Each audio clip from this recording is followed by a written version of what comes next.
Football with friends is fun as hell. My name is Alex Dunlap here with Cody Carpentier on a big Wednesday edition of the show. So pumped to be here with you on Orange Bloods Live. As we got a bunch to get to today, Cody. I think we should start with Boobie Feaster. You put him on the cover of the show.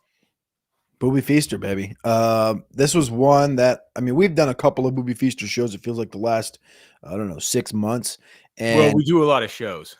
We indeed do a lot of shows. Soon we're going to be doing Boobie Feaster fantasy football shows in just a couple of years. I can feel that coming. Probably. But Boobie Feaster, the wide receiver from DeSoto, that's reclassified from 27 to 26. There's a new update. Jason had an update from the weekend about Boobie Feaster, but then another update came through today from Rivals.com's Nationals recruiting analyst Sam Spiegelman, and it's about Boobie Feaster and the Longhorns becoming a factor in his recruitment. And we can talk about this whole write-up here, but I'm just going to tell you the first thing that caught my mind was this one paragraph. He said, "I like what Texas has got going on over there. I like the culture there." Everybody said this. But the next sentence, "I love Coach Jackson. He's a hard coach, and he has a young wide receiver room, and he's trying to keep out of the portal." It's the exact same thing that's the exact same thing that stuck out to me. I could tell you why, but I'd like to hear why from you. Why do you? Chris Jackson's actively recruiting on the fact that he's going to stay out of the portal, and everybody and their dog is saying that Texas needs 2 portal wide receivers in the spring during the Dinnican Isle portion. Thank you. That's the whole thing. And this has been my whole theory with Boobie is that and I told you this a year ago, right? When I was doing some write-ups on some receivers last year, and I would reach out and I'd ask, I talked to these 4-star receivers about, what do you think of Texas? And this was obviously before Jamie French, before McCutcheon, before Michael Terry, before Kylie Lockett, before all these guys committed to Texas. I'm talking to these other receivers from the state of Texas. I'm like, what do you think of Texas? What do you think of going there? And they're like, man, they went and got Adonai Mitchell. Man, they went and got Isaiah Bond. Man, they went and got this. They went and got that. We don't want to go there because the portal. And this to me was these not college receiving coaches, but these I don't want to name names, but you personal receiving coaches kind of infiltrating these players' ears, right? Of you don't want to go there, man. They just get portal guys. And that's kind of what the sentiment was I got a year ago from a lot of these high school receivers that are 4 and 5 stars, right? And now it's kind of the inverse where Texas has proven they can do it in the portal. And now they got these hammers in the recruiting class. And I think we just need to sit here and continue. And maybe it's a bigger conversation we're even ready to have right now because you published the 2 Deep tonight on orangebloods.com. And everybody should go check it out right now. It gives you a good kind of lay of the land of where the team is right now. And a lot of the discussion, like you said, has been around adding 2 guys in the portal. And when you look at the 2 Deep that you built, I don't think they could add a guy, but I feel really good about what they have. And I haven't seen these guys in person. Obviously, you have been to one practice. These guys, the coaches have seen all of them practice. But I just think of the names Khalil Lockett, Jimmy French, Michael Terry, Dale McCutcheon, and everything we've heard from Parker Livingstone. Aaron Butler's been having – that's 6 guys right there. And I haven't even talked about the 2 guys that are hurt. So if I get those 6 guys to get the next 10 practices this spring, full 10 practices under their belt. They get a whole summer to lift weights and to run. And then you get a whole month of fall camp. As long as none of them are total busts, you have to feel good about having those 8 receivers heading into the season. I feel good about it. My question is this. I got pushback. I've gotten pushback when I've written about this or when I've talked about this. And I feel like maybe Ketchum and I don't see eye to eye on this. He's very much heavily into the 2 guys. Yeah. On all the respect in the world, if there's anybody that thinks as much about anybody who thinks as much about these topics as I do or you do, it's certainly Ketchum. But I just a fundamental difference, I guess, in the fact that, he and to his credit, there are others that feel this way. It's that's a good wide receiver room. It's talented, but it's not good enough to go win a national championship with. And I'm just like, well, Notre Dame got to the national championship last year. Their wide receivers are no good. Who's Notre Dame's best wide receiver last year? Greathouse. Jaden? I mean, probably. Bo Collins. Bo Collins was like a 5th-year transfer, though, from Clemson. Are you kidding me? I think that was.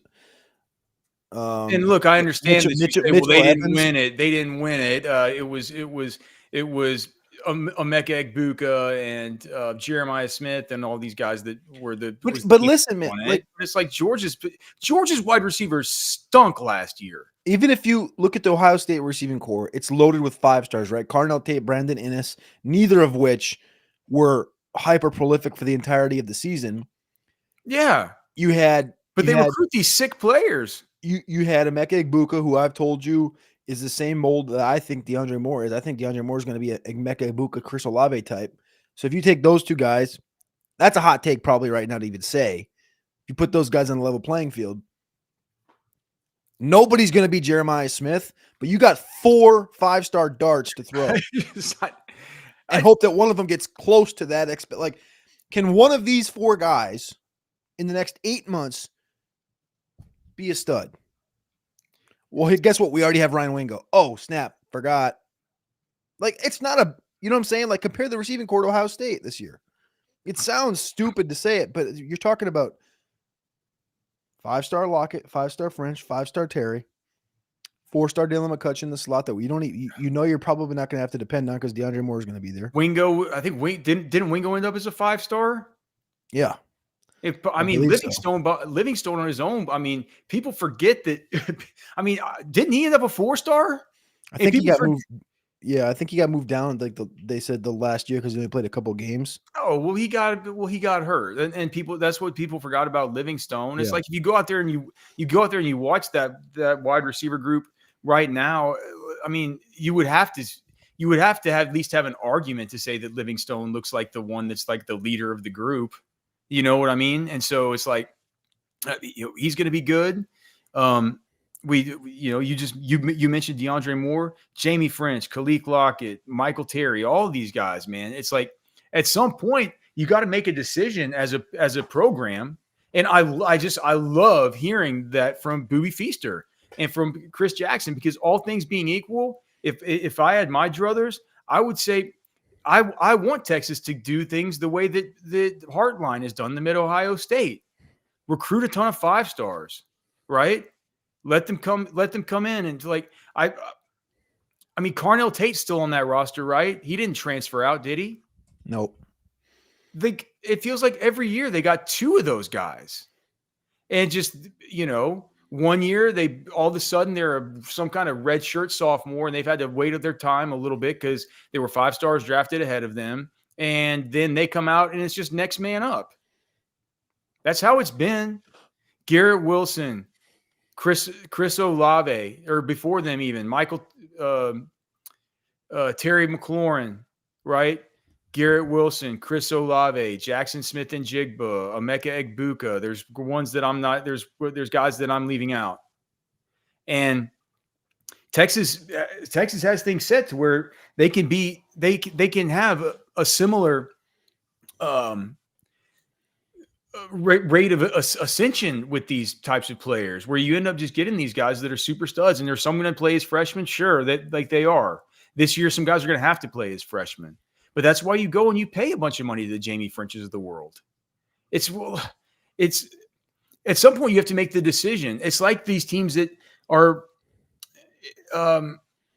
it's like some teams now have made the decision that like every year what we're going to do is we're just going to go ahead and we're going to go to the transfer portal and we're going to find some quarterback that's a Carson Beck or a Dylan Gabriel or some kind of quarterback like this. And every year it's a free agent, Riley Leonard or whatever.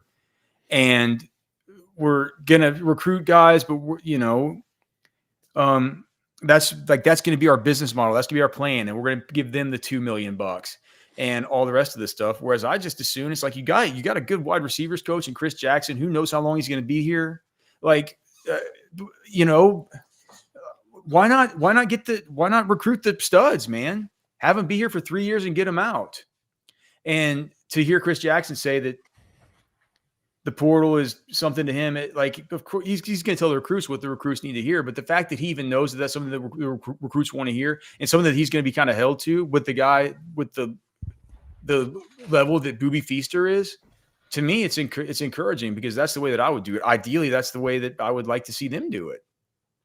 And think about just one other thing about Chris Jackson. I've said this before, but I do think this for him is going to be a little bit of a new chapter, right? Because what does he have on his resume? All right, he's been able to coach at the NFL level, right? Jaguars wide receivers coach.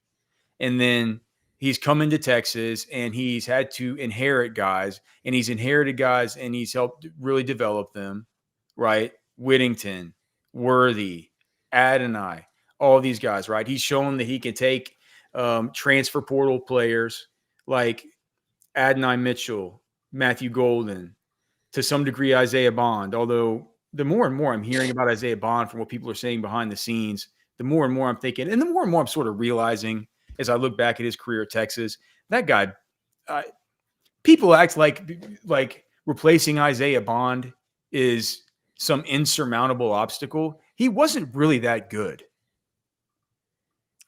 I mean, he was pretty solid. He was pretty when he was healthy. When he was healthy, he was pretty damn good. 1.87 yards per route run. I don't care about the yards per route run. When he was playing, he was good, and you damn well know it. Those first couple weeks of the season, you get the ball in his hand, and he could make some plays. I'm not saying he's not. I'm saying he's not that. He's not elite. He never was elite. He's not that good to where we need to just go around saying that, hanging this albatross around all these players saying that they can't live up to Isaiah Bond's level. He wasn't that level of good. Yeah, he was artificially inflated from that Auburn game. He wasn't worth $900,000. Correct. And so what I'm saying is, like, I'm not saying that Isaiah Bond is not a good football player. Not that he's not good. But I'm saying he's not that good. He's not good enough to where if you put him up on a pedestal and say that this is going to be impossible to match. It's not going to be impossible to match. It just isn't. Especially if you value these guys, how they participate in run blocking and stuff like that, and how they are in the locker room and all the rest. So with that being said, you still give Chris Jackson credit for that. You give him credit for Golden. Now we're going to get to see something where it's like, these are now guys that he actually recruited, that he hand selected, that he picked. Now he's saying, I got my young guys. I got my studs and my horses that I'm getting ready to go to war with. And as far as I'm concerned, if he's able to do that and get a quick turnaround on these guys to where through spring, through, it's definitely, it's not ideal that Wingo's not out there and DeAndre Moore's not out there. And, but I don't think that we might not look back on it as being a slight bit serendipitous that you lose those guys with super minor injuries that forces those guys really into the flames a little bit earlier to see what they got in them, because he's going to have to play them early anyway. Mm-hmm. And so that to me is a new chapter in the sort of resume of Chris Jackson and what he's been able to do at Texas is what we're about to see. The chapter's about to write itself. And it's like, he gets his guys in here, his young studs that he can develop. Right. And then how does that work? And from the level of talent that's on campus, I think I feel strongly about it. Would you say take these injuries out of account for now? So I think that we can say one thing for sure. Given the current injuries with DeAndre Moore and Ryan Wingo, you can say, all right, could be a potential like 6 month ahead of time scare. Like, you need to have somebody here in case this does happen when the season gets here. I can understand adding somebody in the portal for that, obviously. But I want to talk about this from a look at last year, now look at this year perspective. I want to ask you this question. You look at Ryan Wingo, take the injury out, the hamstring injury out right now. Look at Ryan Wingo entering the sophomore season versus what you thought about Matthew Golden entering last season. Well, I was dead wrong about Matthew Golden entering last season. And I think everybody nobody thought he ran a 4.29 and he was some kind of Stephon Diggs. Of course. But what I'm saying is your expectation a year ago versus your expectation now for Ryan Wingo. You expect more out of Ryan Wingo, correct? Than I would have out of Golden if I hindsight. I guess maybe that's unfair. You expect more because a year ago, I guess we had this conversation. It would have been Bond. Bond would have been the one that was expected to be the golden. So you would expect more. Do you expect more from Wingo this year than you would have a year ago from Bond? From a talent perspective, from the offensive involvement perspective, all of that. Do you know what, man? I do, and it doesn't have as much to do with Wingo. It has to do with the fact that I think Arch Manning's better than Quinn Ewers. Okay, well, that's obviously a conversation, but I want to ask it in this direction: is that we expected Bond to be in the role that Golden ended up being in? So when I'm looking at your deep dig, Golden led the receiving room with 72% of the snaps this last year. Next was Isaiah Bond with 50%, Ryan Wingo with 46%, DeAndre Moore with 40%. 4 guys over 40%. Then you had Silas Bolden, 23, Jonte, 13, and Parker Livingstone, 22 snaps. Yeah. That's 7 guys, 6 over 100, 4 over 40%. Aaron Butler didn't play a snap last year on offense. Well, it's not on your deep dig. Well, then he didn't. That's wild. I for some reason I thought he might have played. All right. So Ryan Wingo can fill in the 71, 72% of snaps, potentially more, than what Matthew Golden did this year. I personally today could tell you, even though Matthew Golden's going to be a first-round pick, I have full belief that Ryan Wingo can fill into that role. Well, I think statistically he might be better, even if he's not, because so much about Golden. It's like, are we talking about Golden as a NFL prospect and a route runner and all that? Like Wingo's gonna have to show me a lot as far as his route running for me to hold him in the same regard that I've held. I'm talking strictly Texas football 2025 versus 2024. You are projecting. I shouldn't say expect. Expect is like, you're taking into account the situation he's in. I'm talking about from a talent entering the season expectation with the connection to the quarterback. Wingo is better right now than Bond or Golden were a year ago.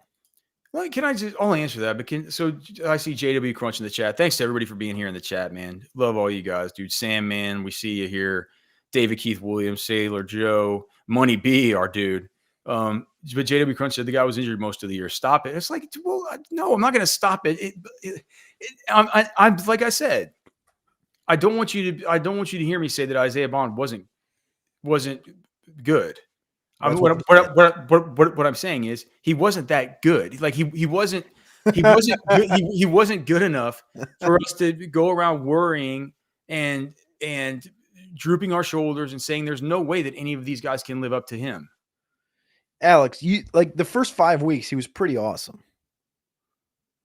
Are you telling me that there's nobody on the whole on this whole entire roster that you think Isaiah Bond? Listen, you're putting words into my mouth. You literally said Isaiah Bond is not good. I'm telling you, he wasn't bad for the first 5 weeks. I'm not saying that I did. 10 minutes ago, you said he's not good. No, I didn't say he's not good. I said he's not that good. What is that? You understand what I mean? What is that? Though? He's not that good.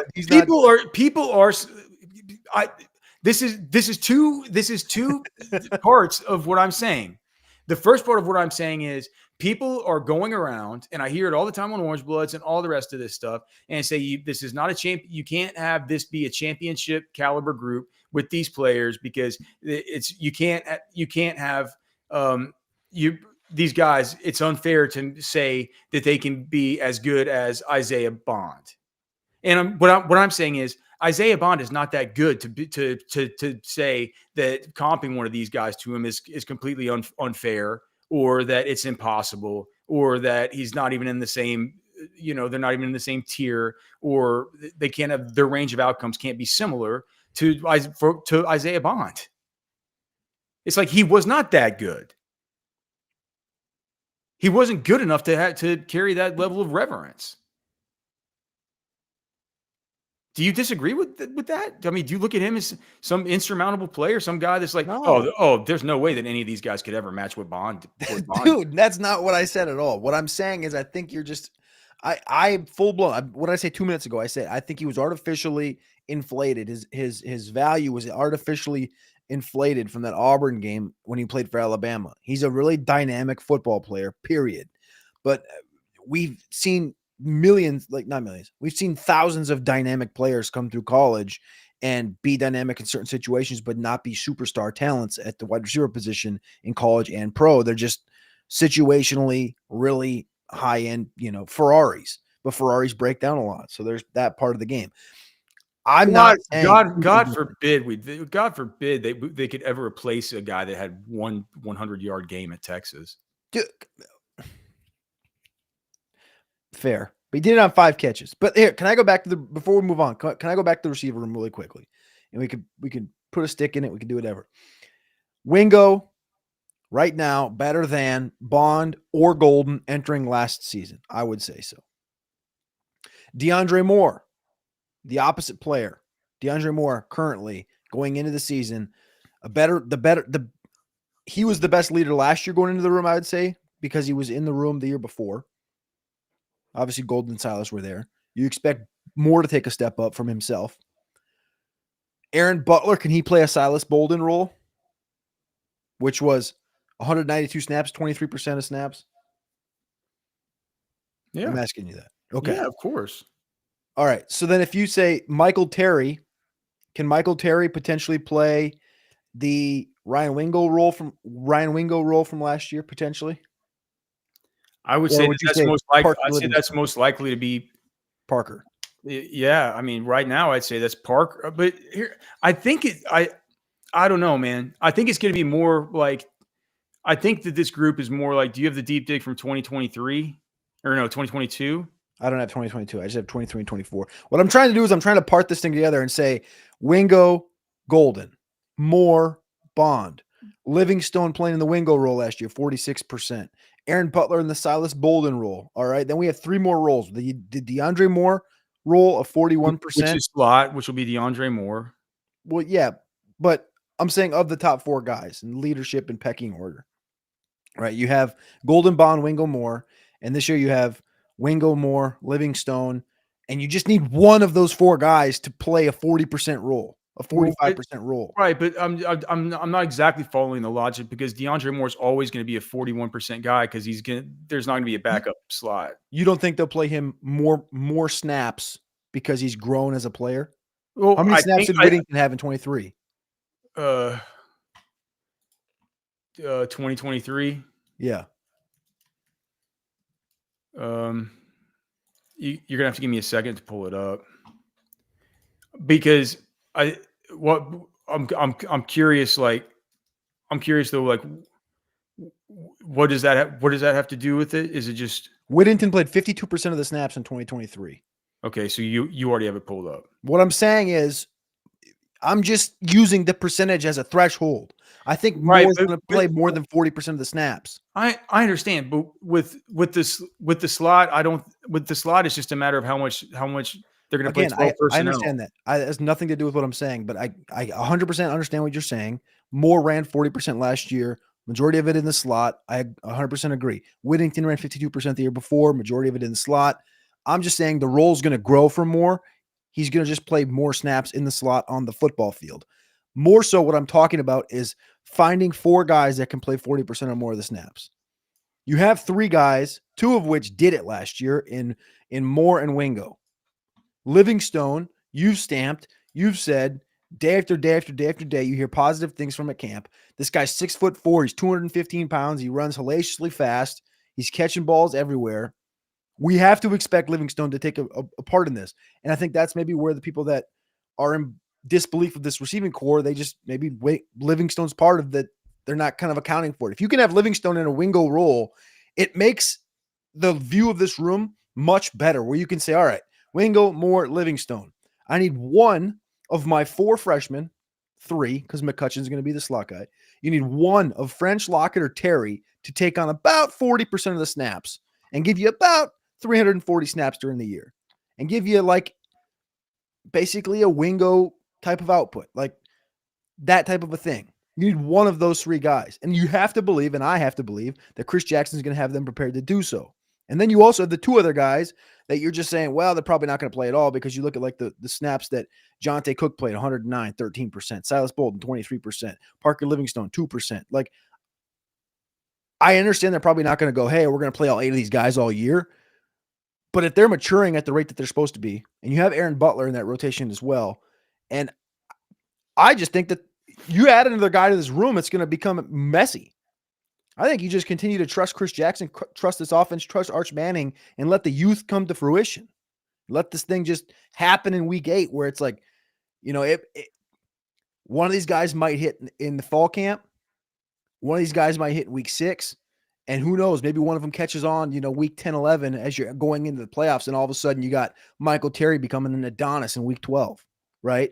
Like, I just think you trust what you have. You trust what you recruited. You trust what is in your room, and you continue to mature these guys, because 6 months down the road, they're going to be much more different than they were today. And 3 months, 6 months, 9 months, 12 months down the road, they're going to be much more different than they were today. And I think if you go out there and you go, hey man, let's go poach this guy from, Purdue. Let's go poach this guy from Maryland. That is like was 3rd on his pecking order last year. And he's a 5th-year guy. Like 700 yards and 5 touchdowns. How'd that work for Silas Bolden last year? I love Silas Bolden, but how'd that work for Silas Bolden last year? He got drowned out because there was just some supreme talent in the same room. Yeah. He was important to what they did this year. Don't get me wrong. I know he's important to the success. He was in there quite a bit on the back end of the season, but in totality, if you just throw a dart or two in the transfer portal, yeah, make you feel more comfortable today.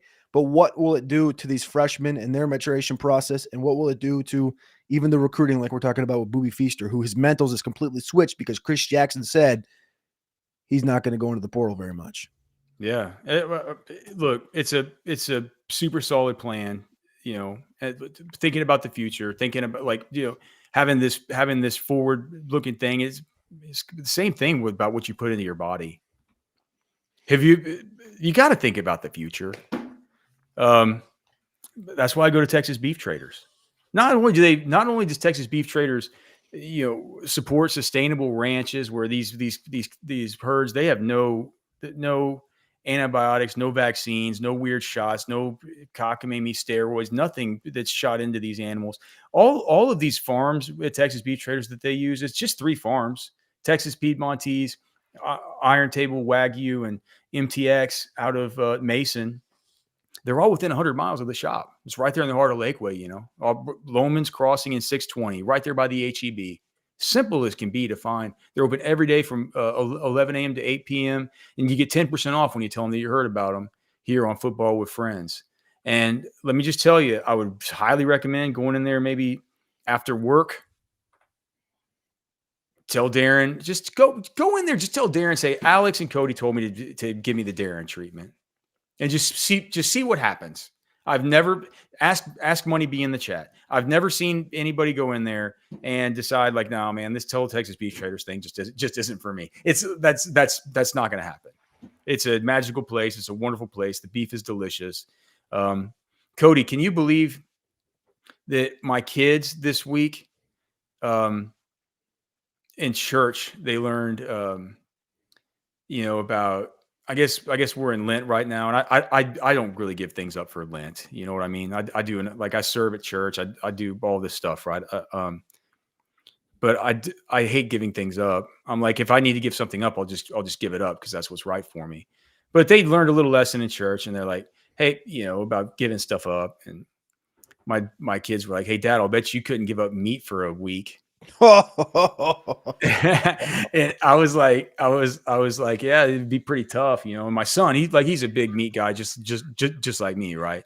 And he's like, look, I'll do it if you do it. Like, I want to do it for Jesus, all this stuff. And of course, my son says that, I'm going to say, oh, all right, fine. But you still got to eat meat at lunch because you got to get your protein. And I know the way he eats, he'll just eat a bunch of bread and bagels and stuff. So he's got to eat it at lunch. But they've been testing me. And they're saying on Friday night I can have my meat like Christmas, you know what I mean? But I haven't had meat this week. And what have you been eating? Have you been eating? Yeah, not well. I mean, I've been eating stuff where it's mainly just a bunch of eggs. I did like today. I ate fried eggs and rice. Wait, can you have bacon? No, I am allowed to have beef jerky. I am allowed to have beef jerky. So we have the beef jerky thing right there. I told my kids I need some kind of snack. You guys can get the Football with Friends beef jerky from Texas Beef Traders right over there. I can just see Alex. The kids go to school. Alex comes back home, goes through his day, throws a strip on. Kids come home. Dad, did you make a steak today? No, kids. I've been fasting all day. I haven't had nothing. Man. Whenever your kids invoke Jesus and you tell them you're going to do it, man, you're like, I'm not going to get struck down. I might get struck down one day, but it's not going to be over that. But yeah. So anyway, this is all to say, meet Christmas for me on Friday. I'm going to Texas Beef Traders. I'm going to get like a tomahawk. I'm going to tell the kids that there's no side dishes. There's no nothing. It's just meat. And of course, it's all coming from our good friends at Texas Beef Traders. But not looking forward to dinner tonight, as I haven't the last few nights. It's been disgusting. Can you get chicken or just like no? I can't even. I've even talking to my kids today. I'm trying to talk them to let me eat scallops. I'm like, they're not even really. I don't think they're meat. They don't have brains. Is scallops meat? I kind of think I talked them into maybe letting me have them. Are scallops meat? Yes, the edible part of scallops, which is the adductor muscle, is considered meat. Okay. Specifically shellfish. Well, the kids will never know. I'm going to see if I can get my wife to pick up some scallops or something on the way home. Scallops sound pretty dank right now. All right. So just the wrap up is the Boobie Feaster. It's like, so you're saying there's a chance, man. He's like, it almost feels like we had chalked this thing up as all but lost to LSU. Yeah. And then LSU went out and signed a couple of dudes, and A&M's got a couple of dudes, and all of a sudden the rooms are looking a little bit hefty. Yeah. What else do we have from the Xavier Crowell, the running back, RB1 right now in the country for Rivals from Jackson, Alabama, formerly at Auburn and Alabama lean. There's some Georgia conversation in there. He was the one of the others. Him and KJ Edwards were the two that the new running back coach Chad Scott has kind of given a focus to. We talked about Javian Osborne yesterday, how they've kind of moved him to a Notre Dame, Michigan lean. This is a quote from Xavier Crowell talking about his visit this weekend. He says, "Coach Scott is the real deal. I love his coaching style, the energy he has, and the relationships he has already built with his running backs. Things that caught my eye is the way he coaches and how everything he does at practice has a purpose. What really caught my eye was the way he's just now getting here and already has a good relationship with his backs," he reaffirmed. "I feel like I'm a good fit at Texas, and I'm ready to get back for my official visit." And I also forgot to mention the Boobie Feaster thing a minute ago, that there was conversation that he is looking to get rid of one of his current official visits. Miami was the leak, that he's going to potentially get Texas in there as an official visit. Oh, so he's having, okay. So he's having to cancel an official. Yeah. The thought, I think earlier in the week, was Miami. So right now, Boobie is Miami, USC, A&M, LSU. He was going to supposedly drop Miami and add Texas. Well, Spiegelman's saying that the intel that they're getting as far as Rivals National is that Boobie Feaster is going to end up staying close to home. So golly, man, it's like people are good, but no, go to the portal. Go to the portal. You need the guy from Maryland that scored 5 touchdowns last year. You think could help you out as punt return? Why not? Why? Now, we're not saying if some total sicko jumps in, not to go after him. Well, right. I mean, if it's a Singleton or if it's a Zachariah Branch, those guys aren't walking through the door in the spring portal window. Yep, they're just not. But we also unless you go around. I mean, unless you just identify somebody and you go tamper the hell with them. The rev share window is going to open up. Rev share is now a thing. It wasn't really in the first portal. Does that even help Texas though? I mean, it's helped LSU to this point. Well, right. Well, because LSU was underspending for 3 years. Yeah. Texas hasn't been underspending. Yeah, but LSU's been underspending because they haven't had the rev share to where they've kind of had this focal point, right? So, and I don't know what their collective situation is, but obviously it wasn't great. But now Texas has the collective plus the rev share thing opens up. And it's not even about Texas. It's about the landscape of the sport. Rev share is now a thing. I just wonder if you get a different shift in the portal, like a different, like, all right, well, I stayed here, but my team now looks a little bit different. Now I'm going to jump in the portal for some of these guys. Who knows? You're going to start stacking classes with the Frenches and the Lockett's and the Michael Terrys and the Dalen McCutcheons, and then the next year you get a Boobie Feaster and all that, and they're going to run these dudes off because you get some jokers. I just don't get it. You bring in Juice Wells. Are you kidding me? It's like, I mean, I don't know. I guess I just fundamentally just see this different than other people. Like I'm excited about what Texas has at wide receiver right now. And you're one of the few guys. You're one of the few guys that's seen the players. I don't understand. It's like I just feel like I'm taking crazy pills. I truly like. I can understand. Like tight end, you think you can go after that interior offensive line. You can go after that. We can go through the whole two deep. I did a whole column today. Like I made cases for all these positions about like run. I think they could probably use a running back. But I get to wide receivers. It feels like this is where there's the most heartburn. I'm just like it doesn't make much sense to me. I guess I've never thought about the team in the conventional way like that. Anyway, we'll get to that too deep stuff, but there was one other recruiting thing. And Cody, tell me the guy's name. Demarion Johnson. Yeah, Demarion Johnson. Offensive tackle, 6'7", 300 pounds, class of 2027 from Legacy in Tyler, Texas. I was watching his I was watching some of his huddle earlier because what is the update on him? So the update is he's the number 4 offensive tackle in the 2027 class. He's a top 50 player right now.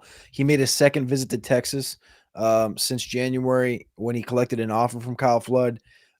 He returned. His return reaffirmed the Longhorns standing early on the top 40 prospect, says, and I quote, "It was great to be back. I enjoyed myself. Highlights had to be the meetings and the way they practiced. They are disciplined and the coaches know exactly what they're doing," the 4-star tackle added. But it says the Longhorns have established themselves as a team with the staying power for Demarion Johnson. Can I just show you this? Hold on. Where is this? There's just this one clip on here where it's like it's not even it's for one, this guy's size is his size. Boy, he looks arm. Good, like it's pretty outrageous. But there is that even that one with brother, even that one with his feet, they're good. But dude, okay, I want you to watch him here. Watch this here, and look, he's a mess technically. Okay, but just very simple task here. Just watch this. This guy's gonna this whatever this. I can't tell if this is an OLB or whatever it is. Safety. Just watch the way that watch the way that, like I said, the kick step and the hips, they're weird, they're bad, but just watch the feet and watch the quickness of him. Isn't that wild? I mean, technically it's a mess, but look how fast he is. Well, he stepped in. He stepped in, and then he had it's like an Adrian Peterson jump cut. I can't believe it. I was just like, wow. You're just like, those are the kind of things where it's like, it's like if you're watching him, you're like, well, there's a lot you'd like to work with him on there, and it isn't the most he doesn't look like a ballerina as far as just the depth he's setting to, everything like that, but just was insane, like change of direction and like body quickness and stuff. It's wild to me. So I'm definitely interested to follow that and see where that whole thing goes. Where's he ranked again? You said number 40 something? Number 4 player at the position at tackle, number 37 in the country. Right there on the precipice of 5-star. Those are 5-star feet right there. So to give y'all kind of a purview on the 2027 group, I know we're talking about the 2026 tackles right now. It's like Zayden Krempen, Felix Ojo, John Turntine. Here is the national top 10 at tackle, just the Texas guys. Number 1 at tackle in the country, Donquevius Ford from Texarkana. Number 2 in the country, Caden Scott from San Antonio Roosevelt. Number 4 in the country at tackle, Demarion Johnson from Legacy Tyler. Number 7 in the country, Kennedy Brown from Kingwood, Texas. Number 9 in the country, Brian Swanson from South Oak Cliff. So 5 dudes in the top 9 in the country, the 2027 at tackle. Are from the state of Texas. Are from the state of Texas. Dude, you got to defend the home turf, man. You got 2027. It sounded like this shape. 2026 is awesome. Ojo, Turretine and stuff. Hopefully, Texas. I really think Texas needs to definitely stay on top with those guys, or just stay on top of that whole situation. If you're having trouble staying on top of this various situations in your life, what you might need is just some alcohol, right? You could just turn to alcohol, it's like, and if you're going to turn to alcohol and you don't want to pay a whole lot for it, you want to have the best selection. Of course, you got to go visit our friends over at Specs. At Specs, it doesn't cost a lot to turn a good time into a great time, especially if you like saving money. From connoisseur collectors to aficionados of ale, you'll find bubbly bliss at any budget with a Texas-sized selection of world-class wines, rare spirits, craft beers, and more. So when you're getting ready for a good time, Specs is ready to make it great. Because at Specs, the fun starts here. Shop Specs, low priced, amazing. Here's to you, cheers to saving. Yes, Football with Friends is, of course, fun as hell. We're here every night from 6 to 7 p.m. Might have a scheduling snafu, Cody, that I forgot to even tell you about. We didn't have time before the show, but there's some stuff going on tomorrow that we need to work out. So Friday, too. There's a game on Friday. Yeah. So a little bit up in the air about all this stuff. Basically, I'll just tell you now, Cody, and we'll just open the curtain up here for everybody. My wife has meetings until 9:30 tomorrow, and both of my kids have very important after school things that I'm having a lot of trouble getting out of. So maybe we might have to cancel tomorrow. I still might be able to get them a ride. So if I can't get them a ride, we might not be able to do the show. And then the other thing is, so we'll make sure and keep you guys updated. We'll make sure and tweet it out if we're not able to do it. But then on Friday, we have the women's game. And so what did we say we were going to do? I think we should start a half hour early. Yeah, we're just going to do a pregame show. So on Friday, we're going to start at we'll start at 5. Start at 6. 5:30 Central, and we'll be off by 6, so you guys can watch tip off of that, because we want to make sure to support the ladies. So we'll get it all settled and figured out. But yeah, a little bit of weirdness, and it just came up. So hey, you guys know we're an open book around here. We love y'all like family. We want to just let you know when stuff like that's going on. Anyway. Cody, were you gonna say something before? You posted you kind of freaked out a little bit there. Are you back? Did I shake? I'm back. Can you hear me? Yeah.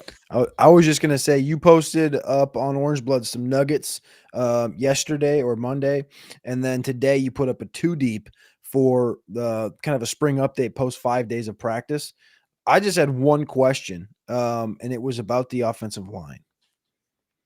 Okay. I guess I got 2. One's about the offensive line, the Daniel Cruz, Connor Robertson conversation. So that's the number 2 center conversation behind Cole Hudson. How do you view that today versus how you did before camp? Well, I don't know who the true number 2 is. I've heard from what it appeared to me like. It feels like there's a clear pecking order at all the other spots. Maybe there's a little bit of Jackson Christian kind of mixing in with Jaden Chapman too at the second left guard. But I feel like that, at left tackle, I don't have it up in front of me, but I know it. It's Kelvin Banks and Nick Brooks. Left guard, it's Nato Yamuzo, and You said Kelvin Banks. Oh, I'm sorry. Well, dude, he's about as good as Kelvin Banks. I know. That's what I was going. Trevor Boobie and Nick Brooks, Nato Yamuzulo, and Jaden Chapman. Center, I put Cole Hudson and Daniel Cruz just with a star because it felt like he was the one who was like up right after Cole Hudson in the drills that I saw. But I have heard from other practices that people say that Connor Hudson was working as the second center. So I don't know. But I said for this exercise, I'm just putting the two guys just so we can get an idea of this two deep of where in the spring transfer portal window Texas might be looking, you know, as a result of the way they're seeing things play out in the spring. At the right guard, that was DJ Campbell and Nate Kibble, and at right tackle, it's Brandon Baker and then Andre Kojo. And as far as the number 2 center, I don't know. My personal view of it is the same view that I have a lot of the time with these players. And I don't know if you agree with it. I know Anwar agrees with me on this. It's that if a player is younger and they're already as good as the other guy and they're already like mixing in and it's like a 2A and 2B thing, it's like I side with the younger guy. I'm going to, they have higher potential. You have them for longer. So I would say that for me, if Cruz is at that same level as Connor Robertson, I would say, and I don't know for a fact that he is, because I have heard it's like, no, man, Connor was at number 2 center. And I know that for a lot of people, when they think of Connor Robertson, they think of 2023 Oklahoma, Dylan Gabriel. Was that it? 2023, yeah. Remember, Jake Majors got hurt early in that game, and Connor Robertson came in and had a pretty tough time in that football game. Am I remembering that right? That was at Oklahoma game, 2023. Is that where Majors got hurt? That's when they played Dylan Gabriel. Yeah, but did Majors get hurt in that game? Let me go looking. I want to make sure I'm not telling a big lie here in front of almost 600 of you guys here in the Specs chat line right now. So Oklahoma offensive line from that game. Yeah, so Jake Majors played the first. He played 4 snaps. And then in that game, Connor Robertson allowed a run stuff, a sack, a pressure, and a TFL on how many total snaps? On 75 total snaps. Was there a penalty in there? Oh, and he had a false start. Andy had an illegal man downfield penalty. Gosh. 75 snaps, six times allowing disruption and or committing a penalty. It's like once every 12 or something snaps, man. Not great. And so I think that's probably what some people are going to remember about him, but clearly he's got to be better by now. I saw him at Pro Day. He looks good. Cruz looks good too. Goosby's the one that looks like gosh, man, the guy's a monster. David Bailey, the edge rusher from Stanford. There was a report a couple hours ago that he was getting close to a decision. When I look at your 2 deep, it's been something we've talked about this week, which is you added in an outside linebacker position, and Trey Moore is the only one listed. Is that where David Bailey would probably go for you if he were to choose Texas or sign with Texas? If he's going to choose Texas or sign with Texas, it would be stupid to sign up to do that, because the fact of the matter is that for Trey Moore to be able to cobble together 50 to 60% of snaps at that outside spot, that would mean that he's anticipating Trey Moore, his playing time is falling completely off a cliff. And I don't think that's what Trey Moore's been promised with this whole move. But I asked if that's where you would put him. I didn't say that's where you would play the whole time. No, I think that if they brought in David Bailey, I think what that would mean is it would be an indictment on, and it would go against the reporting that I've heard from certain people, but I think it would be an indictment on what they've seen out of Zena Yamuzulo. But we've talked about the alignment that Georgia's had with Michael Williams and Jalen Walker. Yeah. Yeah, I mean, dude, if you're going to say like, dude, we're going to just have you everywhere. We're going to be popping out linebackers like ghosts and like it's going to be a haunted mansion in here. And everyone's playing fresh. You're out. It's going to be one of these like House of Mirrors thing where you look in this mirror. It's like, holy cow, it's a squiggly mirror. And I don't even know what I'm looking at. I was like, kind of like you felt in the Georgia game. Bingo.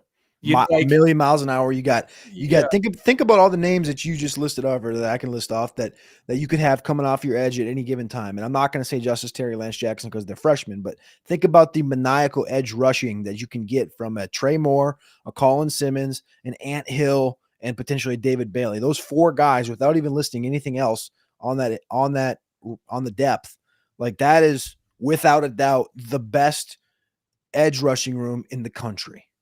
And that's depth. Would you go so far as to say that? 100%. 100%. I haven't even looked at every roster, and I can tell you today that's the best edge rushing room in the country.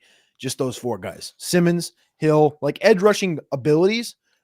That's 4 guys. Think about the conversation we hear from NFL teams right now. It's like, man, we just want to get 1. There's like 5 in the league. Like from a college perspective, like, yeah, like last year, South Carolina, you probably could argue is probably like Georgia and South Carolina, the 2 best edge units, right? Kyle Kennard and Stewart, and then Georgia with Michael and Jalen, with just guys that can come off the edge. Not their natural position, because Jalen Walker was playing like his natural was more of like a Will Backer type of a middle linebacker type of a situation, but like his pure abilities is edge rushing, right? So the pure abilities of this potential unit, if you add David Bailey in, yes, Sandman says it, 4 NFL players. Think about that. Simmons, duh. Trey Moore, yup. Yeah. David Bailey, yup. Ant Hill, duh. Like, those are supreme edge rushers that you can just, again, like I said, sub in and out, have packages where literally all 4 are on the field at the same time, 3 are on the field at the same time. Like, that's different. That's different.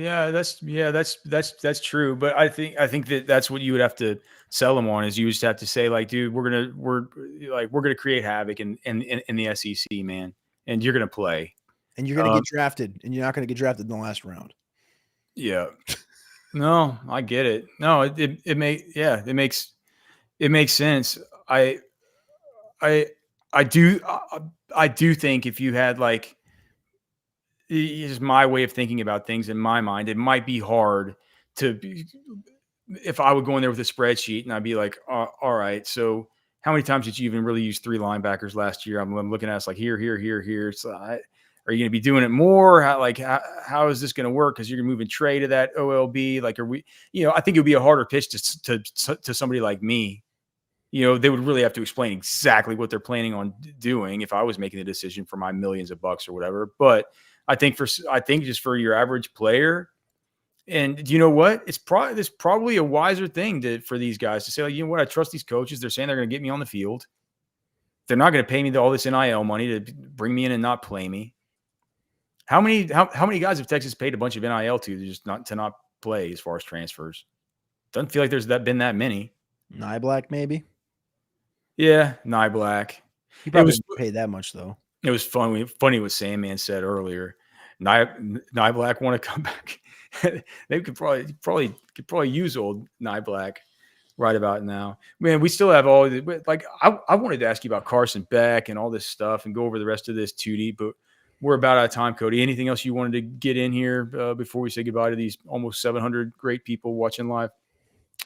I want to give a shout out to Sacramento State. I just saw a report that Sacramento State is doing the inverse of what we heard some of these schools are going to be doing, which is going from the FBS to the FCS.